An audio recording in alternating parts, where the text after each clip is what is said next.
पुंडलिक वरदा हरी विठ्ठल श्री ज्ञानदेव तुकाराम गोपाल कृष्ण भगवान की जय. भगवंतांनी 39व्या श्लोकात ज्या समबुद्धीविषयी ऐकण्यास आज्ञा दिली होती, आता पुढच्या श्लोकात त्याच्या प्राप्तीसाठी कर्म करण्याची आज्ञा देतात. कर्मण्येवाधिकारस्ते मा फलेषु कदाचन मा कर्मफल हेतुर्भूर मा ते संगोस्त्व कर्मणी. अन्वय: कर्मणि एवते अधिकारः फलेषु कदाचन मा कर्मफल हेतुः भूः मा ते अकर्मणि संगः अस्तु मा. अर्थ: कर्तव्य कर्म करण्यातच तुझा अधिकार आहे, फलात कधी नाही. म्हणून तू कर्मफलाचा हेतूही होऊ नकोस. तुझी कर्म न करण्यातही आसक्ती होऊ नये. व्याख्या: कर्मण्येवाधिकार असते. प्राप्त कर्तव्य कर्माचे पालन करण्यातच तुझा अधिकार आहे. यात तू स्वतंत्र आहेस, कारण मनुष्य योनी कर्मयोनी आहे. मनुष्याशिवाय दुसरी कोणतीही योनी नवीन कर्म करण्यासाठी नाही. पशु पक्षी इत्यादी जंगम आणि वृक्ष लता इत्यादी स्थावर प्राणी नवीन कर्म करू शकत नाहीत. देवता इत्यादी मध्ये नवीन कर्म करण्याचे सामर्थ्य आहे, परंतु ते केवळ पूर्वी केले गेलेले यज्ञ, दान इत्यादी शुभ कर्माचे फळ भोगण्यासाठीच आहेत. ते भगवंताच्या विधानानुसार मनुष्याला कर्म करण्याची सामुग्री देऊ शकतात, पण केवळ सुखभोगातच लिप्त असल्या कारणाने स्वतः नवीन कर्म करू शकत नाहीत. नरकातील जीव देखील भोगयोनी असल्याने आपल्या दुष्कर्माचे फळ भोगतात, नवीन कर्म करू शकत नाहीत. नवीन कर्म करण्याचा केवळ मनुष्याचाच अधिकार आहे. भगवंताने सेवारूपी नवीन कर्म करून ते केवळ आपला उद्धार करण्यासाठीच हा अंतिम मनुष्य जन्म दिला आहे. जर जीव आपल्यासाठी कर्म करेल तर बंधनात पडेल, आणि कर्म न करता आळस प्रमादात पडून राहील तर वारंवार जन्मत मरत राहील. म्हणून भगवान म्हणतात की तुझा केवळ सेवारूप कर्तव्य कर्म करण्याचाच अधिकार आहे. कर्मणी. कर्मणी पदात एक वचन देण्याचे तात्पर्य मनुष्यासमोर देश, काळ, घटना, परिस्थिती इत्यादींविषयी शास्त्रविहित कर्म तर वेगवेगळी असतील, परंतु एका काळात एक मनुष्य कोणत्याही एका कर्मालाच तत्परतेने करू शकतो. जसे क्षत्रिय असल्यामुळे अर्जुनासाठी युद्ध करणे, दान देणे इत्यादी कर्तव्य कर्माचे विधान आहे, पण वर्तमान काळात युद्धाची वेळी तो एक युद्धरूप कर्तव्य कर्मच करू शकतो. दान इत्यादी कर्तव्य कर्म करू शकत नाही. मार्मिक विचार: मनुष्य शरीरात दोन गोष्टी आहेत, जुन्या कर्माचा फलभोग आणि नवीन पुरुषार्थ. दुसऱ्या योनीत केवळ जुन्या कर्माचा फलभोग आहे, अर्थात कीट, पतंग, पशु पक्षी, देवता, ब्रह्मलोकापर्यंतच्या योनी भोगयोनी आहेत. म्हणून त्यांच्यासाठी असे करा आणि असे करू नका हे विधान नाही. पशु पक्षी, कीट पतंग इत्यादी जे काही कर्म करतात त्यांचे ते कर्म सुद्धा फलभोगच आहे, कारण त्यांच्याद्वारा केले जाणारे कर्म त्यांच्या प्रारब्धानुसार पूर्वीच लिहून ठेवले आहे. त्यांच्या जीवनात अनुकूल प्रतिकूल परिस्थितीचा जो काही भोग होतो तो सुद्धा फलभोगच आहे. परंतु मनुष्य शरीर तर केवळ नवीन पुरुषार्थासाठीच मिळाले आहे, जेणेकरून त्याने आपला उद्धार करून घ्यावा. या मनुष्य शरीरात दोन विभाग आहेत. एकतर याच्या समोर जुन्या कर्माचे फलरूपात अनुकूल प्रतिकूल परिस्थिती येते, आणि दुसरा हा नवीन पुरुषार्थ करतो, नवीन कर्म करतो. नवीन कर्मानुसारच त्याचे भविष्य निर्माण होते. म्हणून शास्त्र, संत महापुरुषांचा विधिनिषेध, राज्य इत्यादींचे शासन केवळ मनुष्यासाठीच असते. कारण मनुष्यामध्ये पुरुषार्थाची प्रधानता आहे, नवीन कर्म करण्याची स्वतंत्रता आहे. परंतु मागील कर्माचे फलस्वरूप मिळालेल्या अनुकूल प्रतिकूल परिस्थितीला बदलण्यात हा परतंत्र आहे. तात्पर्य, मनुष्य कर्म करण्यास स्वतंत्र आणि फलप्राप्तीत परतंत्र आहे. परंतु अनुकूल प्रतिकूल रूपाने प्राप्त झालेल्या परिस्थितीचा सदुपयोग करून मनुष्य त्याला आपल्या उद्धाराची साधन सामुग्री बनवू शकतो. कारण हे मनुष्य शरीर आपल्या उद्धारासाठीच मिळाले आहे. म्हणून याचा नवीन पुरुषार्थ सुद्धा उद्धारासाठीच आणि जुन्या कर्माच्या फलरूपाने प्राप्त झालेली परिस्थिती ही उद्धारासाठीच आहे. यामध्ये एक विशेष समजण्यायोग्य गोष्ट आहे की या मनुष्य जन्मात प्रारब्धानुसार जी काही शुभ किंवा अशुभ परिस्थिती येते त्या परिस्थितीला मनुष्य सुखदायी अथवा दुःखदायी समजू शकतो. परंतु वास्तविक पाहता त्या परिस्थितीपासून सुखी अथवा दुःखी होणे कर्माचे फळ नाही, तर मूर्खतेचे फळ आहे. कारण परिस्थिती तर बाहेरची असते आणि सुखी दुःखी होतो हा स्वयं. त्या परिस्थितीशी तादात्म्य करूनच हा सुखदुःखाचा भोगता बनतो. जर मनुष्य त्या परिस्थितीशी तादात्म्य न करता त्याचा सदुपयोग करेल तर तीच परिस्थिती त्याचा उद्धार करण्यासाठी साधन सामुग्री बनेल. दुसऱ्यांची सेवा करणे सुखदायी परिस्थितीचा सदुपयोग आहे आणि दुःखदायी परिस्थितीचा सदुपयोग सुखभोगाच्या इच्छेचा त्याग करणे हा आहे. दुःखदायी परिस्थिती प्राप्त झाल्यास मनुष्याने केव्हाही घाबरून जाऊ नये, तर हा विचार करावा की आम्ही पूर्वी सुखभोगाच्या इच्छेनेच पाप केले होते आणि तेच पाप दुःखदायी परिस्थितीच्या रूपाने येऊन नष्ट होत आहे. यात एक लाभ असा आहे की त्या पापांचे प्रायश्चित्त होत आहे आणि आम्ही शुद्ध होत आहोत. दुसरा लाभ असा आहे की आता आम्ही भोगासाठी पाप करू तर पुढेही अशा प्रकारची दुःखदायी परिस्थिती प्राप्त होईल असा धोक्याचा इशाराही आम्हाला मिळत आहे. म्हणून सुखभोगाच्या इच्छेने आता कोणतेही काम करावयाचे नाही, तर प्राणी मात्राच्या हितासाठीच काम करावयाचे आहे. तात्पर्य हे निघाले की पशु पक्षी कीट पतंग इत्यादी योनीसाठी जुन्या कर्माचे फल आणि नवीन कर्म हे दोन्हीही कर्म भोग रूपात असतात आणि मनुष्यासाठी जुन्या कर्माचे फल आणि नवीन कर्म ही दोन्हीही उद्धाराची साधने आहेत. मा फलेषु कदाचन, फलात तुझा थोडा सुद्धा अधिकार नाही. अर्थात फलाच्या प्राप्तीत तुझी स्वतंत्रता नाही. कारण फलाचे विधान तर माझ्या अधीन आहे. म्हणून फलाची इच्छा न ठेवता कर्तव्य कर्म कर. जर तू फलाची इच्छा ठेवून कर्म करशील तर तू बांधला जाशील. फले सक्तो निबध्यते.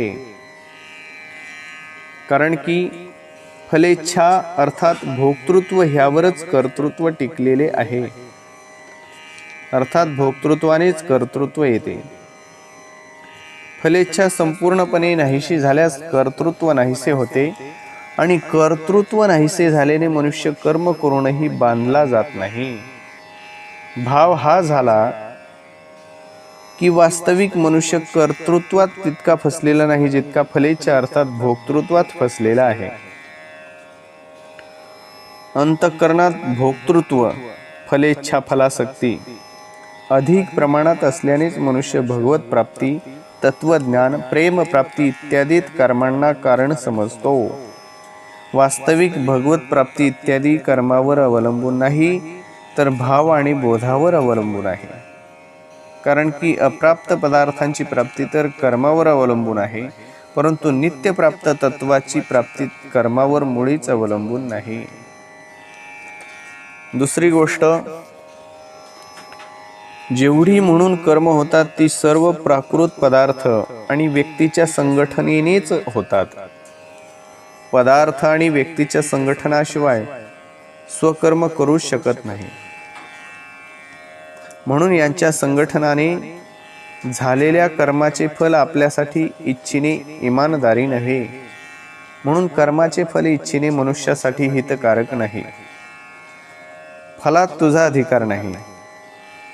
यावरून हे सिद्ध होते की फलाशी संबंध जोडण्यात अथवा न जोडण्यात सर्व मनुष्य स्वतंत्र आहेत, समर्थ आहेत. यात ते पराधीन आणि असमर्थ नाहीत. फलेषु फलेषु पदात बहुवचन देण्याचे तात्पर्य, मनुष्य कर्म तर एक करतो परंतु त्या कर्मापासून अनेक फले इच्छितो. जसे मी अमुक कर्म करीत आहे तर यापासून पुण्य व्हावे, संसारात माझी कीर्ती व्हावी, इत्यादी इत्यादी. निष्काम होण्याचे उपाय.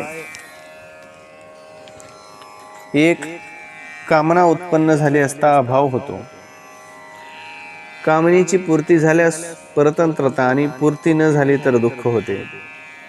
तसेच कामना पूर्तीचे सुख भोगण्याने नव्या कामनेची उत्पत्ती होते आणि सकाम भावपूर्वक नवी नवी कर्म करण्याची रुची वाढत जाते.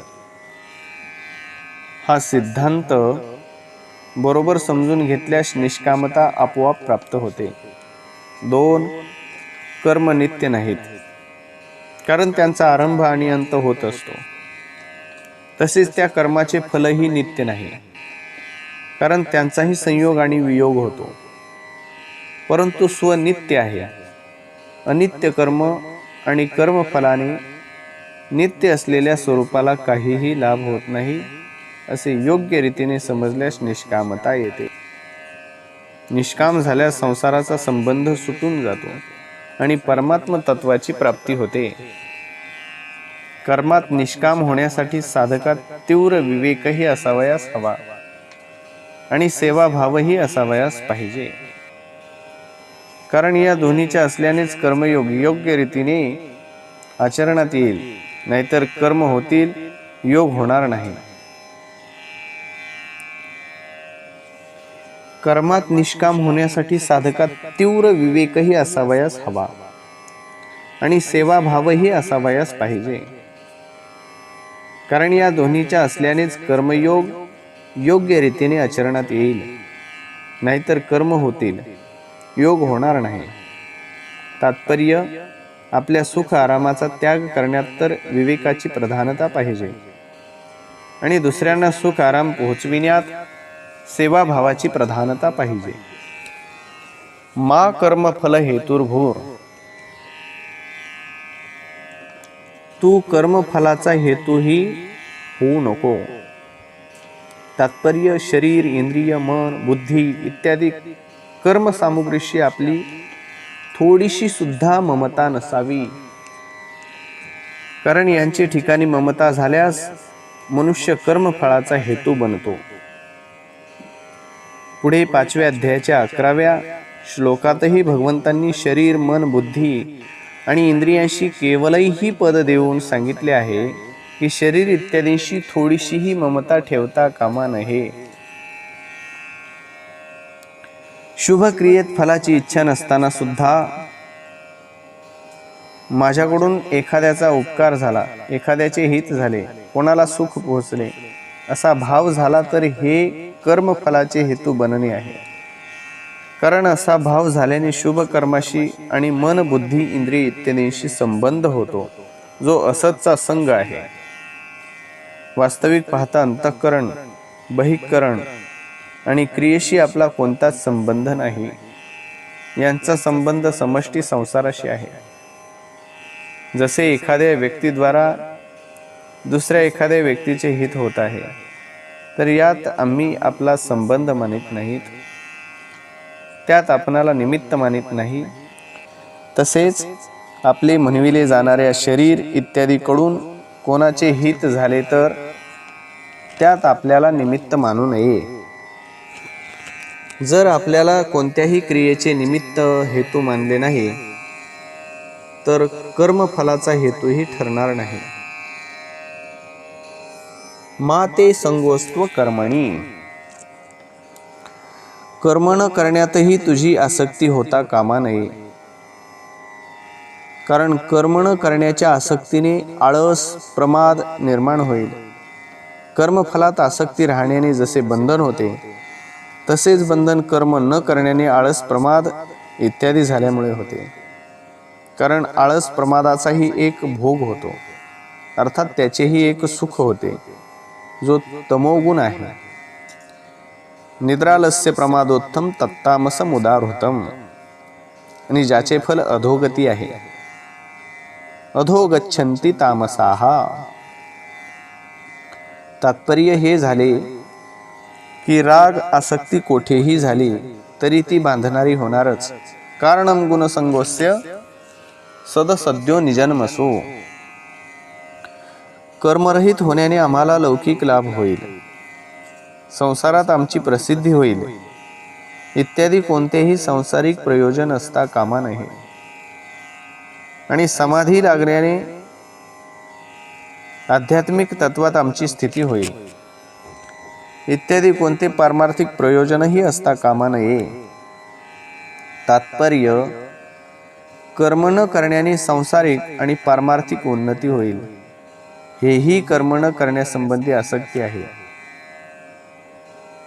कारण वास्तविक तत्व कर्म करणे अथवा न करणे याहून अतीत आहे. या श्लोकात भगवंताचे असे म्हणणे दिसून येते की परिवर्तनशील वस्तू, व्यक्ती, पदार्थ, क्रिया, घटना, परिस्थिती, अवस्था, स्थूल, सूक्ष्म, कारण, शरीर इत्यादींशी साधकाची संपूर्णपणे निर्लिप्तता असावी. यांच्याशी थोडा सुद्धा कोणत्याही प्रकारचा संबंध असता कामा नये. या श्लोकाच्या 4 चरणात 4 गोष्टी आल्या आहेत. कर्म करण्यातच तुझा अधिकार आहे, फलात केव्हाही तुझा अधिकार नाही. तू कर्मफलाचा हेतूही बनू नको. कर्म न करण्यात देखील तुझी आसक्ती नसावी. यापैकी पहिल्या आणि चौथ्या चरणाची गोष्ट एक आहे, तसेच दुसऱ्या आणि तिसऱ्या चरणाची गोष्ट एक आहे. पहिल्या चरणात कर्म करण्याविषयी अधिकार सांगितला आहे आणि चौथ्या चरणात कर्म न करण्याविषयी आसक्ती होण्याचा निषेध केला आहे. दुसऱ्या चरणात फलाच्या इच्छेचा निषेध केला आहे आणि तिसऱ्या चरणात फलाचा हेतू होण्याविषयी निषेध केला आहे. तात्पर्य हे झाले की अकर्मण्यतेमध्ये रुची असल्याने प्रमाद, आळस इत्यादी तामसी वृत्तीशी तुझा संबंध होईल. कर्म आणि कर्मफलाशी संबंध जोडल्याने तुझा राजस वृत्तीशी संबंध होईल. प्रमाद, आळस, कर्म आणि कर्मफल इत्यादींशी संबंध न राहण्याने जे विवेकजन्य सुख होते, प्रकाश मिळतो, ज्ञान मिळते, त्याच्याशी संबंध जोडल्याने सात्विकी वृत्तीशी संबंध होईल. यांच्याशी संबंध होणे जन्म मरणाचे कारण आहे. म्हणून साधकाने कर्म, कर्मफल आणि यांच्या त्यागाचे सुख यापैकी कोणाशीही आपला संबंध जोडू नये. यांच्यात राग, आसक्ती करू नये. कर्म करीत असताना यांच्याशी संबंध न ठेवणेच कर्मयोग आहे. परिशिष्ट भाव. एक कर्म विभाग आहे आणि एक फल विभाग आहे. मनुष्याचा कर्म विभागातच अधिकार आहे, फल विभागात नाही. कारण नवीन पुरुषार्थ असल्याने कर्म विभाग मनुष्याच्या अधीन आहे आणि पूर्वकृत कर्मांचा भोग असल्याने फल विभाग प्रारब्धाच्या अधीन आहे. कर्मयोगाच्या दृष्टीने पाहिले तर मनुष्याला जी साधन सामुग्री मिळाली आहे ते प्रारब्ध आहे आणि त्याचा सदुपयोग करणे, अर्थात त्याला आपले आणि आपल्यासाठी न मानता दुसऱ्यांचे आणि दुसऱ्यासाठी मानून त्यांच्या सेवेत लावणे पुरुषार्थ आहे. कर्मयोगात मुख्य गोष्ट आहे आपल्या कर्तव्याद्वारा दुसऱ्याच्या अधिकाराचे रक्षण करणे आणि कर्मफलाचा अर्थात आपल्या अधिकाराचा त्याग करणे. दुसऱ्याच्या अधिकाराचे रक्षण केल्याने पूर्वीची आसक्ती समाप्त होते आणि आपल्या अधिकाराचा त्याग केल्याने नवीन आसक्ती उत्पन्न होत नाही. अशा प्रकारे पूर्वीची आसक्ती समाप्त झाल्याने आणि नवीन आसक्ती उत्पन्न न झाल्याने कर्मयोगी आसक्तीरहित होतो. आसक्तीरहित झाल्याने त्याला तत्वज्ञानाची प्राप्ती होते. कारण तत्वज्ञान प्राप्तीत नाशवान असत वस्तूंची आसक्तीच बाधक आहे. रागो लिंगम बोधस्य चित्तव्यायाम भूमिषु कुतः शाद्वलतातस्य यस्याग्नि कोटरे तरोहो. तात्पर्य हे आहे की वस्तू, व्यक्ती आणि क्रियेत मनाची जी आसक्ती ओढ आहे हे आनाचे मुख्य चिन्ह आहे. जसे कोण्या एका वृक्षाच्या खोपीमध्ये आग लागली असेल तर तो वृक्ष हिरवागार राहत नाही, सुकतो. तसे ज्याच्या अंतःकरणात आसक्तीरूपी आग लागली असेल त्याला शांती मिळू शकत नाही. अशा प्रकारे या श्लोकात कर्म करण्याची आज्ञा देऊन आता भगवान कर्म करीत असताना सम राहण्याचा प्रकार सांगतात. ते पुढील श्लोकात पुढील भागात पाहूयात. पुंडलिक वरदा हरी विठ्ठल. श्री ज्ञानदेव तुकाराम. गोपाल कृष्ण भगवान की जय.